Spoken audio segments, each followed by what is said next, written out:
তুই এগিয়ে চল। আর সবার গান দেওয়া হয়েছে, সবাই বলছে দিদি আমাকে গান দিলে না, গান দিলে না। দীপঙ্কর একবারও বলেনি দিদি আমাকে গান দিলে না। ওকে কিন্তু বলে এসেছি আরো অনুশীলন কর, আরো অনুশীলন কর। তুই যেদিন একদম পুরে পুরে শক্ত হবি সেদিন তোকে বলতে হবে না দিদি আমাকে গান দাও, আমি নিজে তোকে গাওয়াবো। সবাইকে একটা করে দিয়েছি, তোকে আমি 5টা গান গাওয়াবো। দারুণ দারুণ তৈরি হতে হবে, তার জন্য দিদি আছে। চলো গাও। নমস্কার সবাইকে। আমি কিন্তু গান শিখিনি। এই গানটা গান করতো ঘরের পিছনে দাঁড়িয়ে আমি গান মুখস্থ করে মানে গান শিখেছি। মাইক্রোফোন ধরতে হয় কি করে জানি না, এই দাদার কাছে শিখেছি। তা ভুল দুটোকে ক্ষমা করে দেবেন।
সবাই আশীর্বাদ করবে আমি গান পারি আর না পারি যেন কোনো শিল্পীকে অসম্মান করতে না পারি, সবাইকে সম্মান করতে পারি, আর আমার মনে কখনো যেন হিংসা না হয়।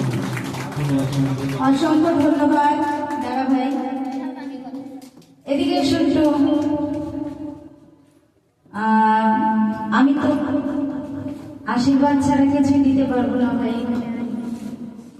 শুধু আশীর্বাদটুকুনি দেবো, আর এটা সামান্য উপহার আমার তরফ থেকে। তো উপহারটা দিচ্ছি, দাঁড়াও, আমার হাজবেন্ড প্রসেনজিৎ বিশ্বাস, তো তুমি গ্রহণ করো ভাই, আর গানের সঙ্গে লেগে থাকো।